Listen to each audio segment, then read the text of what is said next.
ഇവിടെ ഓർക്കേണ്ട കാര്യം, ഇതേ രീതിയിൽ ധനകാര്യ ബിൽ പാസ്സാക്കി കഴിഞ്ഞാൽ പിന്നെ UDF ചർച്ചയ്ക്ക് എന്ത് പ്രസക്തിയുള്ളൂ?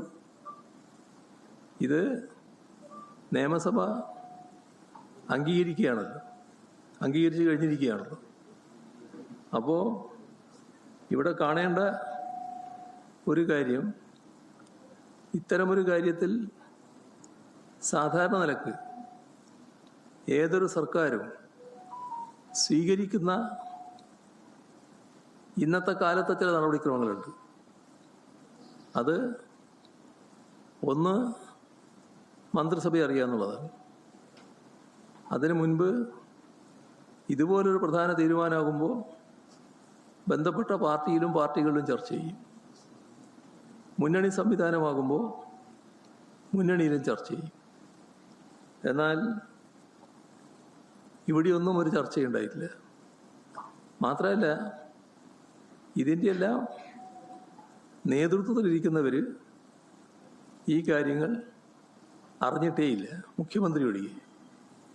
അപ്പോൾ അത് വ്യക്തമാകുന്ന തരത്തിലുള്ള പ്രതികരണങ്ങളാണ് പൊതുവെ ഉയർന്നു വന്നിട്ടുള്ളത്. അപ്പോൾ സ്വന്തം പാർട്ടിയിൽ നിന്ന്, മുന്നണിയിൽ നിന്ന്, വിവിധ മത സാമുദായിക സംഘടനകളിൽ നിന്ന്, വ്യത്യസ്ത സാമൂഹ്യ വിഭാഗങ്ങളിൽ നിന്ന് ശക്തമായ എതിർപ്പാണ് ഇക്കാര്യത്തിൽ ഉയർന്നു വന്നത്. പക്ഷേ അതൊന്നും വകവെക്കില്ല എന്ന നിലപാടാണ് ഈ കാര്യത്തിൽ നിർഭാഗ്യവശാൽ മുഖ്യമന്ത്രി സ്വീകരിച്ചത്. ഇന്നലെ പ്രതിപക്ഷം സഭ ബഹിഷ്കരിച്ചു. അത്തരമൊരു ഘട്ടം വന്നപ്പോൾ കണ്ടത് വല്ലാതെ അസ്വസ്ഥനായി സംസാരിക്കുന്ന മുഖ്യമന്ത്രിയാണ്. കാണേണ്ട കാര്യം, സബ്ജക്റ്റ് കമ്മിറ്റി ഒഴിവാക്കി ധനകാര്യ ബിൽ പാസാക്കിയതിനെ ന്യായീകരിക്കാൻ ചില വിദണ്ഡവാദങ്ങൾ അണിനിരത്തിയെന്താണ്. അതിലൊന്ന്, തൊട്ടു മുൻപത്തെ ബജറ്റിൽ ഇതേ രീതിയിൽ സബ്ജക്റ്റ് കമ്മിറ്റി കൂടിയിരുന്നില്ല എന്നൊരു ന്യായവാദം മുഖ്യമന്ത്രി അവതരിപ്പിച്ചിട്ടുണ്ട്. പക്ഷേ ആ ബജറ്റിൽ, ആ ഘട്ടത്തിൽ ഒരു പുതിയ നികുതി നിർദ്ദേശങ്ങളും ഉണ്ടായിരുന്നില്ല.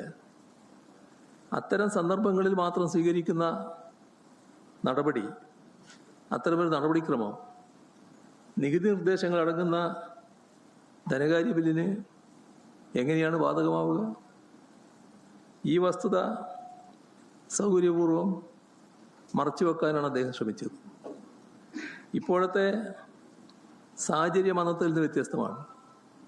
നികുതി നിർദ്ദേശമില്ലാത്ത ധനകാര്യ ബില്ലും നികുതി നിർദ്ദേശമുള്ള ധനകാര്യ ബില്ലും അത് തമ്മിലുള്ള വ്യത്യസ്തതയുണ്ട്.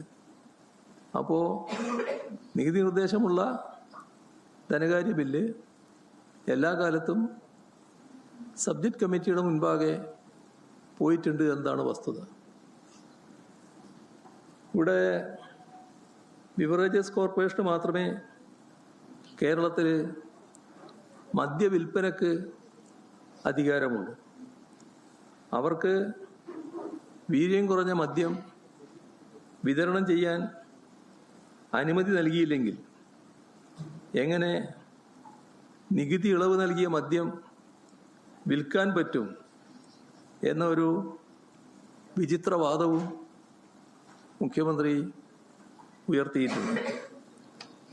ഇതിൽ ബിവറേജസ് കോർപ്പറേഷനോ സർക്കാരോ ഇങ്ങനെ മദ്യം വിൽക്കാൻ ഉദ്ദേശിക്കുന്നുണ്ടോ എന്ന കാര്യം വ്യക്തമായി പറയാൻ തയ്യാറാകുന്നില്ല. അതിലൊരു ഉരുണ്ടുകളിയാണ് ഉണ്ടായിട്ടുള്ളത്. ബിവറേജസ് കോർപ്പറേഷൻ ഇത് വിൽക്കാൻ തീരുമാനിച്ചില്ലെങ്കിൽ ഇത്ര തിടുക്കപ്പെട്ട് എന്തിനാണ് നികുതി ഇളവ് നൽകുന്നത്? എന്താണ് അതിൻ്റെ അടിയന്തര ആവശ്യം? മുൻകൂറായി ഇത്തരമൊരു നികുതി ഇളവ് നിയമത്തിൻ്റെ ഭാഗമായി പാസാക്കി വെക്കുകയാണല്ലോ. എന്തിനാണത്? കോൾഡ് സ്റ്റോറേജിൽ വെക്കാനുള്ളതാണോ നിയമനിർമ്മാണം?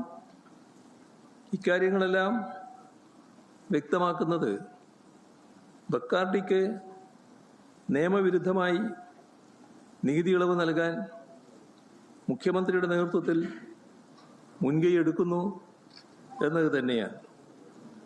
നികുതി ഇളവിന് പിന്നിലെ അസാധാരണമായ ഫയൽ നീക്കത്തിലുണ്ടായ വേഗത അത് എല്ലാവരും ശ്രദ്ധിച്ച കാര്യമാണ്. ഈ സഭാ സമ്മേളനത്തിൽ KGST നിയമത്തിൽ ഭേദഗതി വരുത്തിക്കൊണ്ട് വൻകിട മദ്യക്കമ്പനികളെ വഴിവിട്ട് സഹായിക്കുക എന്ന ലക്ഷ്യമാണ് ഇതിനെല്ലാം പിന്നിലുണ്ടായിട്ടുള്ളത്. ഇതിനുവേണ്ടി നിയമനിർമ്മാണ സഭയെ ദുരുപയോഗം ചെയ്യാണ് ഉണ്ടായിട്ടുള്ളത്.